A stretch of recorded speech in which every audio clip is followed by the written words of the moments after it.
आपके भीतर सत्व गुण, रजोगुण, तमोगुण, ये तीनों गुण प्रतिक्षण बदलते रहते हैं। समझ में आ गया? हाँ, आ गया। तो फिर ये भी समझ लो कि जैसे तुम्हारे भीतर ये तीनों गुण प्रतिक्षण बदलते रहते हैं, ऐसे ही ये तीनों गुण प्रतिक्षण तुम्हारी पत्नी के भीतर भी बदलते रहते हैं, तुम्हारे बाप के भीतर भी बदलते रहते हैं, तुम्हारे बेटे के भीतर भी बदलते रहते हैं। प्रत्येक व्यक्ति के अंतःकरण में तीनों गुण प्रतिक्षण परिवर्तनशील है। तो जब दो लोगों की चित्त वृत्ति एक सी हो जाती है, गुण वृत्ति एक जैसी हो जाती है, तो मित्रता हो जाती है, और उसमें अंतर आ जाता है तो मित्रता समाप्त हो जाती है। जैसे कोई पति है, हाँ, उसका भी सत्व गुण बलवान है, सत्व गुणी वृत्ति है, और पत्नी है, उसकी भी सत्व गुणी वृत्ति है, तो दोनों में मित्रता हो जाएगी, दोस्ती हो जाएगी। हाँ, लेकिन उसमें अंतर आ जाएगा तो दोस्ती समाप्त हो जाएगी। जैसे मान लीजिए कोई स्त्री है, उसका पति है, और पति का भाव है आज पिक्चर देखने चले। उसने कहा अपनी पत्नी से, सुनो पप्पू की मम्मी, खाना वाना जल्दी बना लेना, मैं आज जल्दी ऑफिस से आ जाऊंगा, मैंने टिकट मंगा लिया है, आज पिक्चर चलेंगे। अब पत्नी की इच्छा है लेक्चर में आने की, तो पत्नी ने पति से कहा, सुनो जी, पिक्चर तो देखते ही रहते हैं, चलो आज तो स्वामी जी का लेक्चर सुनने चलेंगे।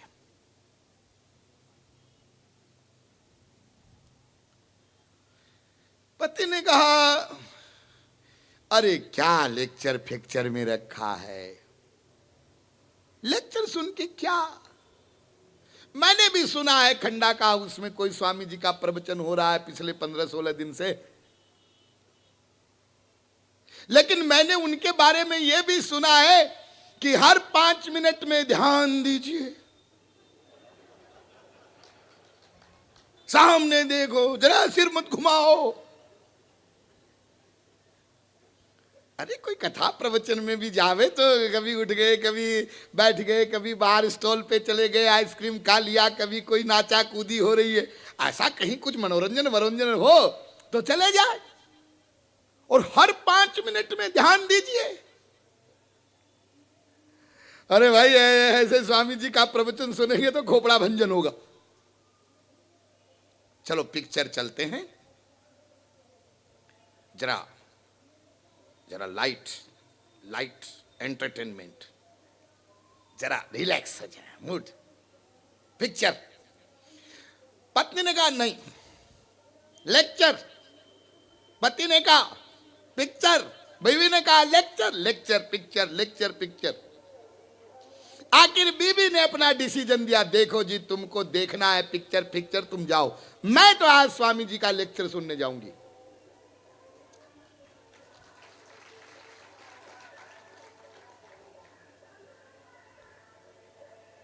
तो पति ने भी कहा, जाना है तू जा, लेकिन मैं तो आज देवदास देखने जाऊंगा ही।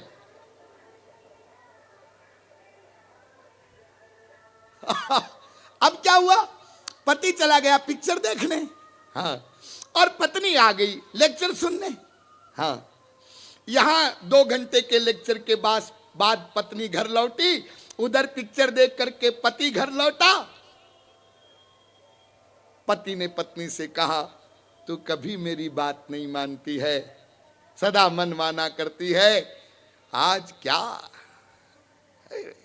एक्टिंग है शाहरुख खान की, गजब हो गया, मजा आ गया। पत्नी ने कहा, सुनो जी, यदि तुम आज लेक्चर सुनने चलते ना तो भीतर वाली पिक्चर दिखाई पड़ती, अब वहां भी एक लेक्चर हो रहा है, यानी मियां बीबी दोनों में झगड़ा हो गया। ध्यान दीजिए, यह झगड़ा क्यों हुआ? सीधी सीधी बात है कि पत्नी के अंतःकरण में सत्व गुण बलवान था, पति के अंतःकरण में रजोगुण बलवान था। सत्व गुण रजोगुण दोनों में विरोध होता है, इसलिए दोनों में आपस में विरोध हो गया, झगड़ा हो गया। इस प्रकार का झगड़ा आप लोगों के घरों में डेली होता है। अरे दिन में कई बार। वो झगड़ा ऊपर से दिखाई नहीं पड़ता है, इसलिए आप लोग धोखे में आ जाते हैं और बोला करते हैं भाई अमुक पति पत्नी में बहुत पटती है। अरे कहीं पटती बढ़ती नहीं है, ऊपर ऊपर से पटापटी हो रही है, भीतर से खटापटी चल रही है। हाँ, वो बाहर दिखाई नहीं पड़ता है। हाँ, वो बाहर से एक्टिंग करते रहते हैं एक दूसरे के साथ। कभी पत्नी ने कहा पति से, सुनो जी, ये महीना खत्म हो रहा है, हाँ 1 तारीख आ रही है। अरे हाँ 1 तारीख तनख्वाह मिलेगी।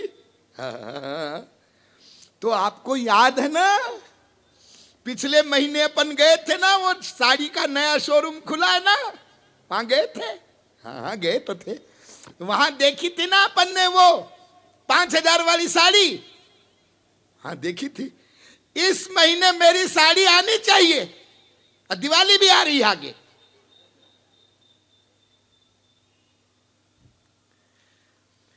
अब पति मन ही मन सोचता है, देखो इस चुड़ैल को। मैं नहीं बोल रहा हूं, आप मुझसे नाराज मत होइएगा। जो पति सोचता है वो बता रहा हूं। हर महीने कोई न कोई डिमांड तैयार रखती है। अब गुंजाइश नहीं है, लेकिन फिर भी वो सोचता है कि यदि अभी मना कर दूंगा साड़ी के लिए तो बवाल मचा देगी, मूड ऑफ कर लेगी, खाना वाना नहीं बनाएगी, कौन मुसीबत मोल ले। तो ऊपर से बोलता है, अरे मेम साहब क्या तुमने तो मेरा सारा प्लान ही चौपट कर दिया। क्यों? अरे मैंने तो पहले से ही सोच रखा था कि इस महीने वही साड़ी मैं तुमको सरप्राइज गिफ्ट में दूंगा। ये देखो भीतर क्या सोच रहा है, बाहर क्या बोल रहा है। हाँ?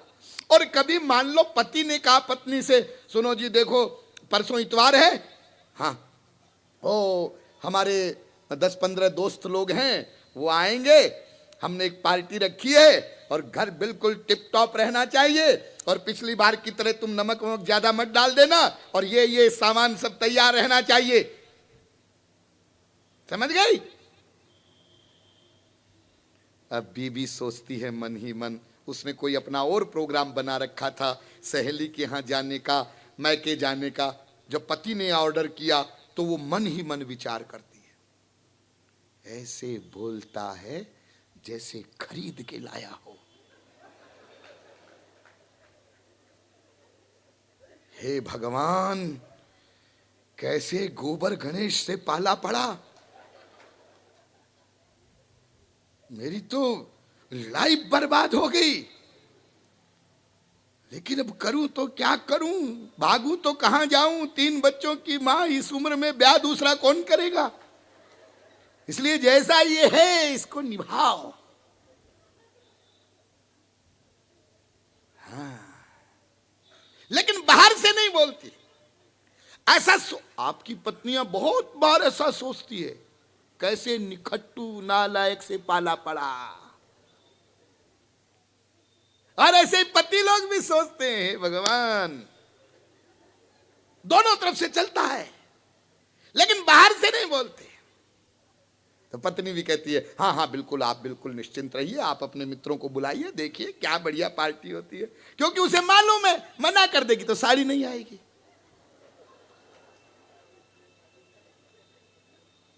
ये बाहर से एक्टिंग, और भीतर खटापटी। आप लोगों को संसार में जो मित्रता दिखाई पड़ती है, इस मित्रता का कारण है ये बाहर की एक्टिंग। वास्तविक मित्रता नहीं है वो। अब ये बात अलग है कि जो पढ़े लिखे लोग हैं, एजुकेटेड लोग हैं, वो ये बाहर से एक्टिंग बढ़िया कर लेते हैं, इसलिए उनका झगड़ा बाहर से दिखाई नहीं पड़ता, भीतर भीतर जूता चप्पल चलता रहता है, बाहर से दिखाई नहीं पड़ता।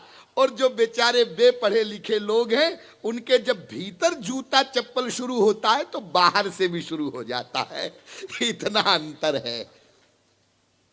तो आप लोग कहेंगे स्वामी जी, जब दो लोगों की गुण वृत्ति, चित्त वृत्ति एक जैसी हो जाती है, तब तो अनुकूलता हो जाती है, तब तो मित्रता हो जाती है ना, तब भी नहीं होगी। क्यों नहीं होगी? क्योंकि गुण वृत्ति की मात्रा में अंतर रहेगा, उसके परसेंटेज में अंतर रहेगा। बहुत ध्यान दीजिए, बहुत सूक्ष्म बातें मैं आपको बता रहा हूं, आपकी डेली लाइफ में काम आएगी। दो व्यक्तियों की चित्त वृत्ति एक जैसी हो गई, सत्वगुणी, बाप में भी सत्वगुण प्रधान, बेटे में भी सत्वगुण प्रधान, हां, अब तो मित्रता हो गई ना।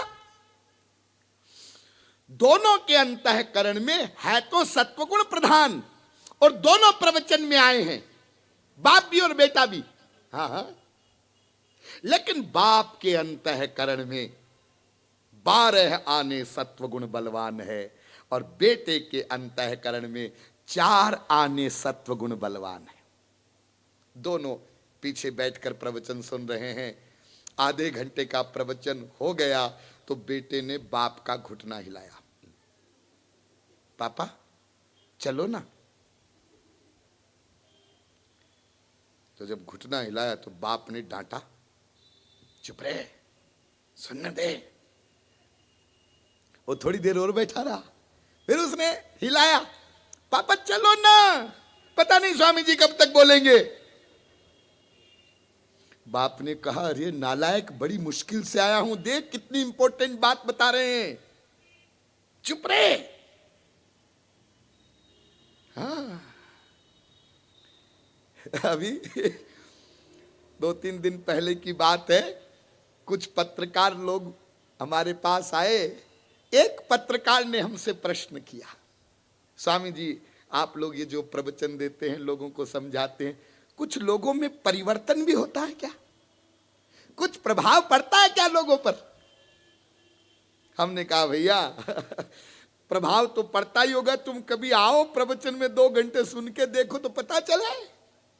लेकिन प्रभाव पड़ता है कि नहीं पड़ा, इसका अनुमान एक बात से ही हो सकता है कि आप लोग यहां पर बैठे रहते हैं और सुनते रहते हैं, और यदि बगल वाले ने अपने मोबाइल को स्विच ऑफ नहीं किया है और उसके मोबाइल की घंटी बज जाए तो बगल वाले लोग उसको जलते हुए नेत्रों से देखते, क्यों बंद नहीं किया, बंद कर। क्या प्रभाव नहीं पड़ता तो क्या एक मोबाइल की घंटी से और तुमको इतना डिस्टरबेंस होता? यानी तुम इतने एकाग्र चित्त हो गए हो, तुम उस बात को इतना ग्रहण करना चाहते हो कि मोबाइल की घंटी तुमको बर्दाश्त नहीं हो रही है, और इसलिए बाहर एक बोर्ड लगाया गया है, कोई भी जब पंडाल में प्रवेश करे मोबाइल को ऑफ कर दे। अरे इतनी मुश्किल से तुमने टाइम निकाला है 1.5-2 घंटे का, एक मिनट का सदुपयोग करो। और ये जो बातें आपको बताई गई कई किताब में लिखी है, पढ़ लोगे, ऐसा नहीं है। ये महापुरुषों के अनमोल वचन है, इसकी कोई कीमत नहीं। तो बेटे ने बाप का फिर घुटना हिलाया तो बाप ने फिर डांटा, बैठ जा। थोड़ी देर और बैठा रहा वो, फिर उसने घुटना हिलाया, पापा चलो ना, मेरा सीरियल जा रहा है। तो बाप ने कहा, देख तेरे को जाना है तू जा, मेरे को सुनने दे। तो बेटे ने कहा, पापा आप सुनो, मैं जा रहा हूं। बाप बैठा सुन रहा है, बेटा उठकर चला गया। देखो विरोध हो गया।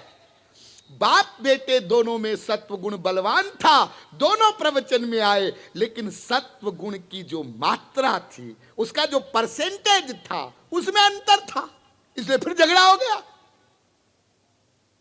अब कंक्लूजन सुनिए, ये हो ही नहीं सकता कि दो जीवों के अंतःकरण में एक ही समय, एक ही गुण, एक ही मात्रा में बलवान हो और उसी मात्रा में समान समय तक बलवान चलता जाए, ये हो ही नहीं सकता। इसलिए विश्व में एक भी जीव के मुआफिक अनुकूल एक मिनट के लिए भी नहीं रह सकता।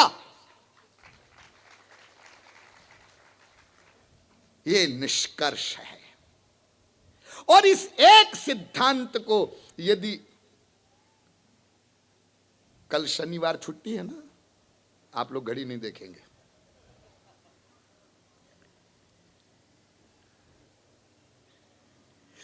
इस एक सिद्धांत को भी यदि आप लोग मान लें तो आपके जीवन की 50% अशांति दूर हो सकती है। एक सिद्धांत को मान लो, कोई किसी के अनुकूल नहीं रह सकता।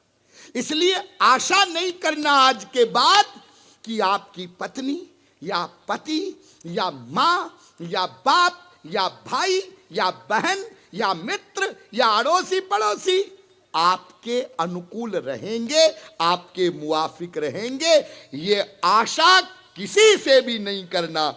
आपके विरोधी रहेंगे, ये स्वाभाविक बात है, और अनुकूल होना ये अस्वाभाविक बात है।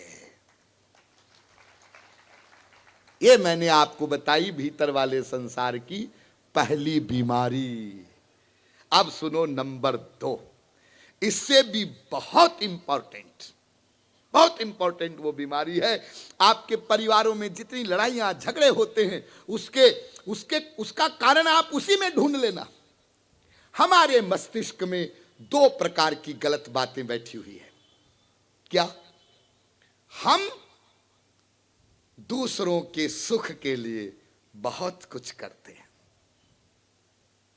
मां बाप भाई बहन, इनके सुख के लिए हम बहुत कुछ करते हैं, इसलिए वे भी हमारे सुख के लिए कुछ तो करें, और यदि वो नहीं करते तो हम दुखी होते। देखो जी, मैंने तो अपने भाइयों के सुख के लिए क्या क्या नहीं किया। बाप तो हमारा मर गया था बचपन में ही। मैंने अपने छोटे 5 भाइयों को पढ़ाया लिखाया, योग्य बनाया, उनकी शादी विवाह किए, उनके सुख का कितना ख्याल रखा। लेकिन मेरे भाई ऐसे नालायक निकले कि अब वो मेरे सुख के लिए कुछ नहीं करते। मैंने अपने बेटे के सुख के लिए क्या क्या किया, कर्जा लेके गहना बेच करके उसको पढ़ाया लिखाया, योग्य बनाया, और जब उसका ब्याह हो गया, बीवी आ गई, कमाने लगा, तो हम मां बाप के सुख का वो कोई ख्याल नहीं करता। यानी हम ये सोचते हैं कि दूसरों के सुख के लिए हम बहुत कुछ कर रहे हैं, इसलिए दूसरे लोग हमारे सुख के लिए बहुत कुछ न सही कुछ कुछ तो करें। लेकिन ये दोनों बातें गलत है। सिद्धांत क्या है? सिद्धांत वेद से सुनो। एक वेद मंत्र में इतना सुंदर सिद्धांत लिखा है, न वा अरे पत्यु कामाय पति प्रियो भवत्यात्मनस्तु कामाय पति प्रियो भवति, न वा अरे जायायै कामाय जाया प्रिया भवत्यात्मनस्तु कामाय जाया प्रिया भवति, न वा अरे पुत्राणां कामाय पुत्रा प्रिया भवन्त्यात्मनस्तु कामाय पुत्रा प्रिया भवन्ति, न वा अरे वित्तस्य कामाय वित्तं प्रियं भवत्यात्मनस्तु कामाय वित्तम प्रियम भवति न वा अरे क्षत्रस्य कामाय क्षत्रम प्रियम भवत्यात्मनस्तु कामाय क्षत्रम प्रियम भवति न वा अरे ब्रह्मणः कामाय ब्रह्म प्रियम भवत्यात्मनस्तु कामाय ब्रह्म प्रियम भवति न वा अरे देवानां कामाय देवा प्रिया भवन्त्यात्मनस्तु कामाय देवा प्रिया भवन्ति न वा अरे लोकानां कामाय लोकाः प्रिया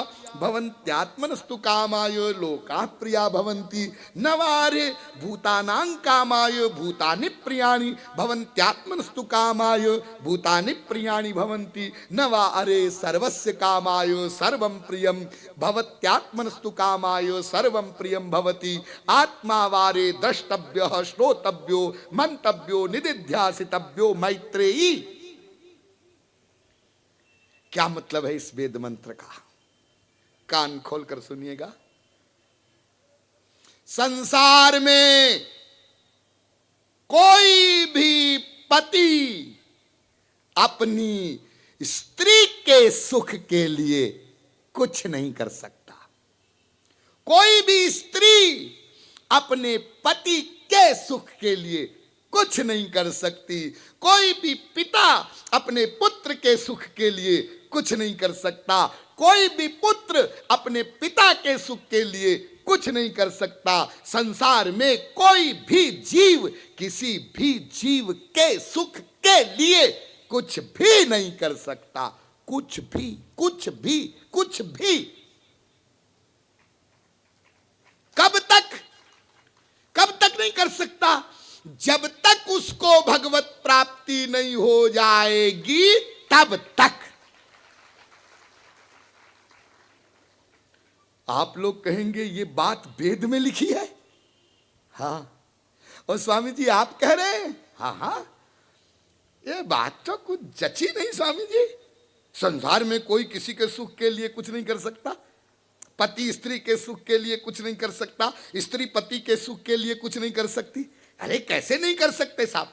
देखिए, उसकी पत्नी बीमार हुई, हाँ, तो उसका पति दुर्लभ जी में लेके गया, लाखों रुपया खर्च किया बीबी पर, और बीबी पड़ी थी जब हॉस्पिटल में तो पति रात रात भर जागता था।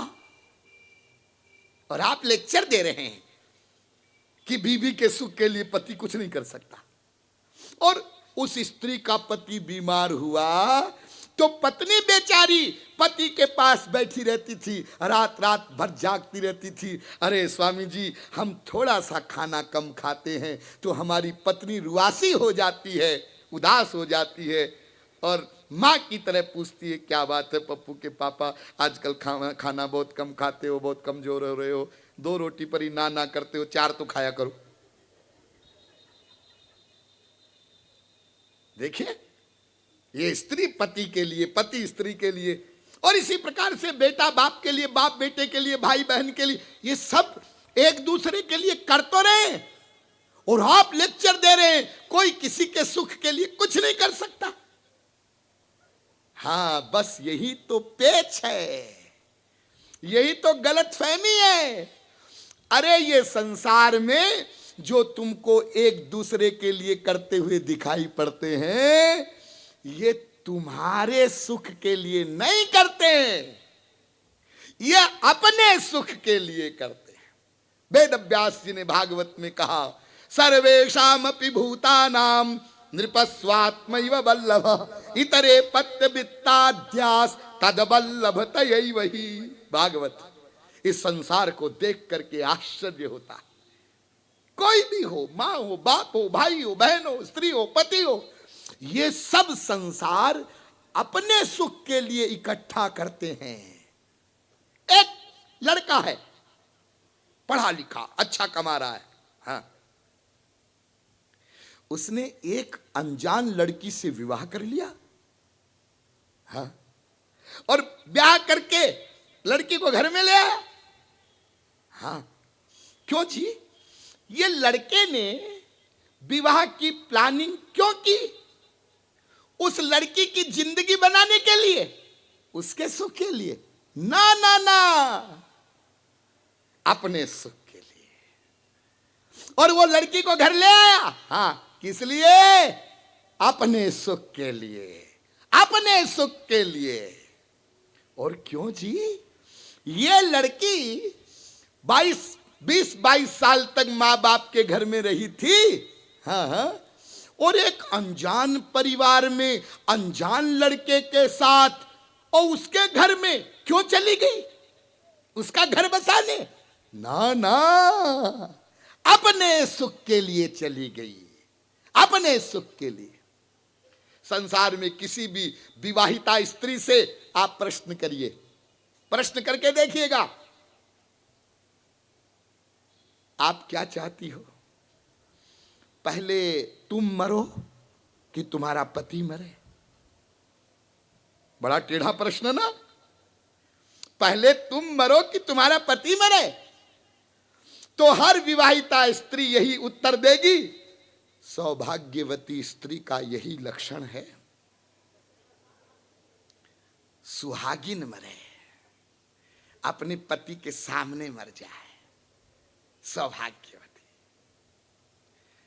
जरा आप लोग कान खोल के सुनना, ये किसी सौभाग्य वो भाग्य की बात नहीं है, ये अपने स्वार्थ की बात है। यदि पति पहले मर गया तो पति के द्वारा जो सामान मिलता है, संरक्षण मिलता है वगैरह वगैरह, वो नहीं मिलेगा। तो मेरा क्या होगा? इसलिए वो हॉस्पिटल में रात रात भर जागती है पति के पास कि ये मर गया, मुझे कौन संभालेगा।